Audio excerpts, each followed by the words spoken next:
तो स्वागत है आपका हमारे YouTube चैनल पर। पिछले वीडियो में हम कोशिका के इम्पोर्टेंट क्वेश्चनों के बारे में चर्चा कर चुके थे।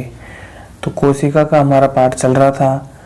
आज की वीडियो में भी हम बायोलॉजी के कोशिका के टॉपिक से इम्पोर्टेंट जितने भी क्वेश्चन बन सकते हैं उनके बारे में हम आज चर्चा करेंगे। अगर आप किसी भी एग्ज़ाम की तैयारी कर रहे हैं जिसमें जर्नल साइंस इंक्लूड है तो यह वीडियो आपके लिए बहुत हेल्पफुल होने वाला है। सभी क्वेश्चन इम्पोर्टेंट और सिलेक्टेड हैं। तो चलते हैं, शुरू करते हैं हम फर्स्ट क्वेश्चन से। फर्स्ट क्वेश्चन है हमारा, कोशिका झिल्ली कौन सी वसा से बनी होती है?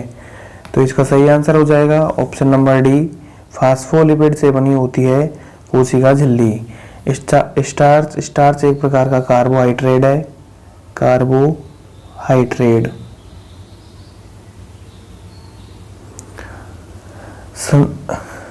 चलते हैं अगले क्वेश्चन की तरफ। अगला क्वेश्चन है हमारा, पदार्थों का कोशिका से बाहर निकलना कहलाता है? तो इसका सही आंसर हो जाएगा exocytosis, exocytosis, option number B correct answer. जीव द्रव कुंचन का दोस्तों उनको कहते हैं जो कोशिका से पदार्थों को बाहर निकलने और बाहर निकलने पर आंतरिक झिल्लियों में संकुचन होना जीव द्रव कुंचन कहलाता है। एंडोसाइटोसिस एक कोशिकीय जीवों द्वारा बाह्य पर्यावरण से भोजन प्राप्त करना एंडोसाइटोसिस कहलाता है। अगला क्वेश्चन है हमारा, माइटोकॉन्ड्रिया का अन्य नाम क्या है? तो इसका सही आंसर हो जाएगा सूत्रकणिका, option number C correct answer. चलते हैं अगले क्वेश्चन की तरफ। अगला क्वेश्चन है हमारा, माइटोकॉन्ड्रिया नाम किसने दिया? तो इसका सही आंसर हो जाएगा ऑप्शन नंबर डी, सी बेंडा ने माइटोकॉन्ड्रिया नाम दिया। चलते हैं अगले क्वेश्चन की तरफ। अगला क्वेश्चन है हमारा, माइटोकॉन्ड्रिया का कोशिका का शक्तिगृह किसने कहा? तो इसका सही आंसर हो जाएगा ऑप्शन नंबर ए, सिकेविट्ज ने माइटोकॉन्ड्रिया को कोशिका का शक्तिगृह कहा। चलते हैं अगले क्वेश्चन की तरफ। अगला क्वेश्चन है हमारा, माइटोकॉन्ड्रिया से ऊर्जा किस रूप में निकलती है? तो इसका सही आंसर हो जाएगा ऑप्शन नंबर ए, एटीपी के रूप में ऊर्जा बाहर निकलती है। एटीपी की फुल फॉर्म होती है एटिनोसिन ट्राइफॉस्फेट, एटिनोसिन ट्राइफॉस्फेट।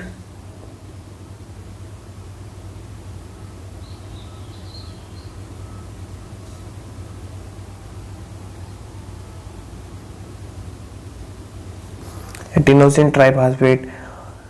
वायवीय ऊर्जा क्या होती है दोस्तों? ये कोई नहीं होती है, वायवीय श्वसन होता है। वायवीय श्वसन होता है ऑक्सीजन की उपस्थिति में श्वसन वायवीय श्वसन कहलाता है, और अवायवीय श्वसन होता है ऑक्सीजन की अनुपस्थिति में श्वसन अवायवीय श्वसन कहलाता है। एंडोसाइटोसिस बता ही दिया।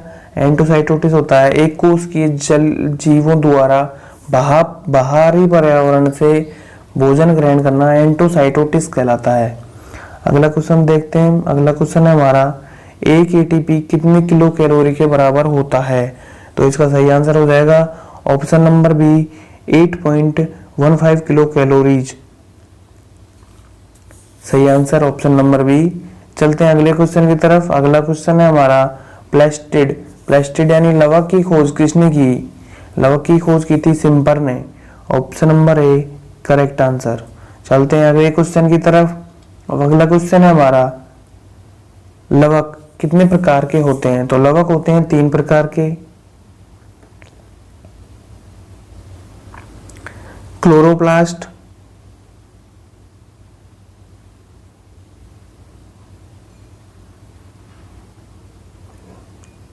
ल्यूकोप्लास्ट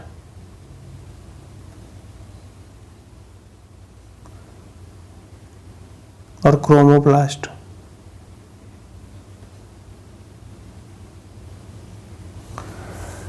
क्लोरोप्लास्ट हरित लवक, ल्यूकोप्लास्ट अवर्णीय लवक और क्रोमोप्लास्ट वर्णीय लवक। चलते हैं अगले क्वेश्चन की तरफ। अगला क्वेश्चन हो जाएगा हमारा, निम्न में से हरित लवक में क्या पाया जाता है? तो निम्न में से हरित लवक में पाया जाता है chlorophyll, option number A correct answer. चलते हैं अगले क्वेश्चन की तरफ। अगला क्वेश्चन है हमारा, प्रकाश संश्लेषण प्रक्रम में कितनी प्रक्रिया शामिल है? तो इसमें 2 प्रक्रिया शामिल है। Option number B correct answer. 2 प्रक्रिया कौन सी हैं? प्रकाशिक अभिक्रिया और अप्रकाशिक अभिक्रिया। प्रकाशिक अभिक्रिया को बोलते हैं ग्रेनम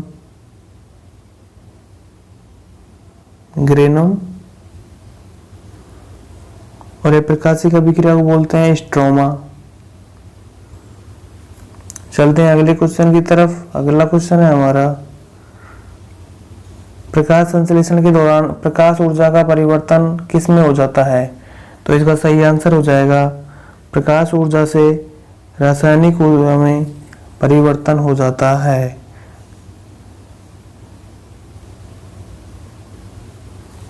रासायनिक ऊर्जा। चलते हैं अगले क्वेश्चन की तरफ। अगला क्वेश्चन है हमारा, अवर्णीय लवक कहाँ पाए जाते हैं? तो अवर्णीय लवक पाए जाते हैं जड़ों में। पत्तियों में पाए जाते हैं रंध्र स्ट्रोमेटा, जो वाष्पोत्सर्जन में सहायक होते हैं। पत्तियों को पेड़ों की खाद्य फैक्ट्रियां बोलते हैं। तने में राइजोबियम, फलीदार पौधों में के तनों में राइजोबियम नामक का जीवाणु पाया जाता है, जैसे दाल रेटिसी।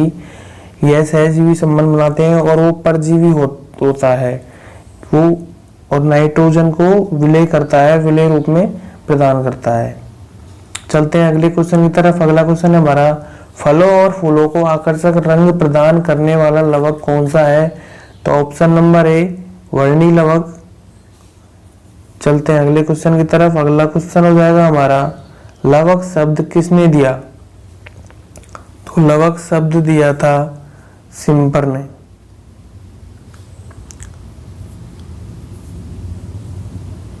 चलते हैं अगले क्वेश्चन की तरफ। अगला क्वेश्चन हो जाएगा हमारा, माइटोकॉन्ड्रिया किसमें अनुपस्थित होता है? तो इसका सही आंसर हो जाएगा जीवाणु। Option number C correct answer. चलते हैं अगले क्वेश्चन की तरफ। वैसे ऑप्शन नंबर डी हरे शैवाल होते हैं। हरे शैवाल प्रकाश संश्लेषण कर सकते हैं, फोटोसिंथेसिस कर सकते हैं, क्योंकि इनमें भी क्लोरोफिल पाया जाता है। चलते हैं अगले क्वेश्चन की तरफ। अगला क्वेश्चन हो जाएगा हमारा, प्लास्टिड कितने प्रकार के होते हैं? तो प्लास्टिड 2 प्रकार के होते हैं, क्रोमोप्लास्ट और ल्यूकोप्लास्ट। सामान्य 2 प्रकार के होते हैं, वैसे 3 प्रकार के होते हैं। चलते हैं अगले क्वेश्चन की तरफ। अगला क्वेश्चन हो जाएगा हमारा, जिन प्लास्टिड में क्लोरोफिल पाया जाता है उन्हें कहते हैं? तो उनको क्लोरोप्लास्ट कहते हैं। Option number B correct answer. चलते हैं अगले क्वेश्चन की तरफ। अगला क्वेश्चन हो जाएगा हमारा, कोशिका भित्ति पाई जाती है। कोशिका भित्ति पाई जाती है, option number A correct answer. पादप कोशिका में पाई जाती है केवल, और कोशिका झिल्ली पादप कोशिका प्लस जंतु कोशिका दोनों में पाई जाती है। कोशिका झिल्ली जंतु कोशिका की सबसे बाहरी पर झिल्ली है। कोशिका भित्ति बनी होती है, तो कोशिका भित्ति बनी होती है सेल्यूलोज से बनी होती है कोशिका भित्ति। Option number A correct answer. Chloroplast लवक है। ग्लूकोज है। ग्लूकोज को बोलते हैं ग्रेप्स शुगर। चलते हैं अगले क्वेश्चन की तरफ। अगला क्वेश्चन है हमारा, एक कोशिकीय जीवों द्वारा बाहरी पर्यावरण से भोजन ग्रहण करना एंटोसाइटोसिस कहलाता है। Option number A correct answer. चलते हैं अगले क्वेश्चन की तरफ। अगला क्वेश्चन हो जाएगा हमारा, क्लोरोप्लास्ट का प्रमुख कार्य क्या है? तो इसका सही आंसर हो जाएगा संश्लेषण हो जाएगा।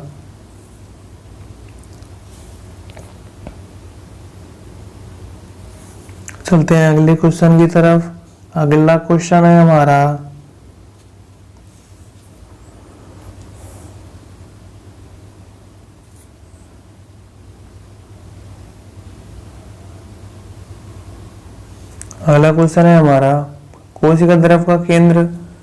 कोशिका द्रव तथा केंद्रक मिलाकर कहलाते हैं।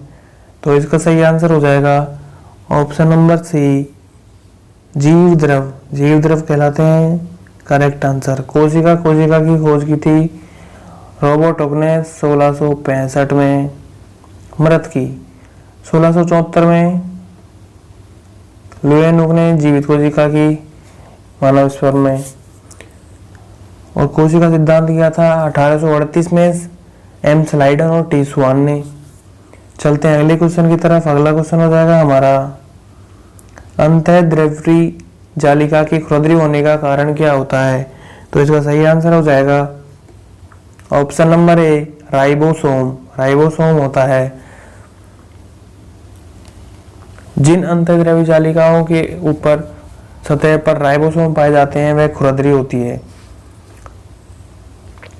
प्रोटीन एक नाइट्रोजनी पदार्थ है, ये जरूर ध्यान रखना है, क्वेश्चन कई बार आ चुका है और आने की संभावना रहती है। नाइट्रोजनी पदार्थ है प्रोटीन। चलते हैं अगले क्वेश्चन की तरफ। अगला क्वेश्चन हो जाएगा हमारा, लुईस हुक ने जीवित कोशिका को किसमें खोजा? इसका सही आंसर हो जाएगा ऑप्शन नंबर ए, स्पर्म। कॉर्क में खोजा था। कॉर्क में सबसे पहले रॉबर्ट हुक ने कोशिका को देखा था, रॉबर्ट हुक ने। चलते हैं अगले क्वेश्चन की तरफ। ब्लड एक तरल संयोजी पदार्थ है। मानव का 55% भाग प्लाज्मा होता है। रक्त का 55% भाग प्लाज्मा होता है। 55% में भी 92%, 92% जल होता है और 8% कार्बनिक और अकार्बनिक पदार्थ होते हैं। चलते हैं अगले क्वेश्चन की तरफ। अगला क्वेश्चन हो जाएगा हमारा, केंद्र की खोज किसने की थी? इसका सही आंसर हो जाएगा रॉबर्ट ब्राउन ने। Option number A, correct answer. Mendel को आनुवांशिक के जनक कहते हैं, आनुवांशिकी के जनक बोलते हैं। और टी स्वान और एम स्लाइडन ने कोशिका सिद्धांत दिया, सेल थ्योरी दी 1838 में। चलते हैं अगले क्वेश्चन की तरफ। अगला क्वेश्चन हो जाएगा हमारा, कोशिका सिद्धांत कब दिया गया? तो 1838, option number A, correct answer. चलते हैं अगले क्वेश्चन की तरफ। अगला क्वेश्चन हो जाएगा हमारा, सभी कोशिकाएं अपनी पूर्ववर्ती कोशिकाओं से मिलकर बनी होती हैं, यह किसने कहा? तो इसका सही आंसर हो जाएगा option number A, correct answer. Rudolf Virchow ने है कहा कि सभी कोशिकाएं अपनी पूर्ववर्ती कोशिकाओं से मिलकर बनी होती हैं। स्लाइडन और स्वान ने दोनों ने सेल थ्योरी 1838। रॉबर्ट हुक ने कोशिका की खोज 1665 मृत कोशिका की खोज की थी। चलते हैं अगले क्वेश्चन की तरफ। अगला क्वेश्चन हो जाएगा हमारा, कोशिका झिल्ली पाई जाती है, इसका सही आंसर हो जाएगा option number C, correct answer. जंतु कोशिका और पादप कोशिका दोनों में कोशिका झिल्ली पाई जाती है। कोशिका झिल्ली पाई जाती है। पादप कोशिका में सिर्फ कोशिका भित्ति पाई जाती है, सिर्फ पादप कोशिकाओं में। कोशिका भित्ति सेल्यूलोज से बनी होती है, और सेल्यूलोज प्रकृति में पाया जाने वाला सबसे ज्यादा कार्बनिक पदार्थ है। चलते हैं अगले क्वेश्चन की तरफ। अगला क्वेश्चन हो जाएगा हमारा, कोशिका भित्ति पाई जाती है ओनली पादप कोशिकाओं में, और कोशिका झिल्ली पाई जाती है दोनों में। चलते हैं अगले क्वेश्चन की तरफ। अगला क्वेश्चन हो जाएगा हमारा, सबसे बड़ी कोशिका कौन सी है? तो ऑप्शन नंबर सी, शुतुरमुर्ग का अंडा सबसे बड़ी कोशिका है। तो आज के लिए बस इतना ही। अगर आपको वीडियो अच्छी लगी हो, क्वेश्चन इंपॉर्टेंट लगे हो, तो वीडियो को लाइक करें, कमेंट करें और शेयर करें। अगर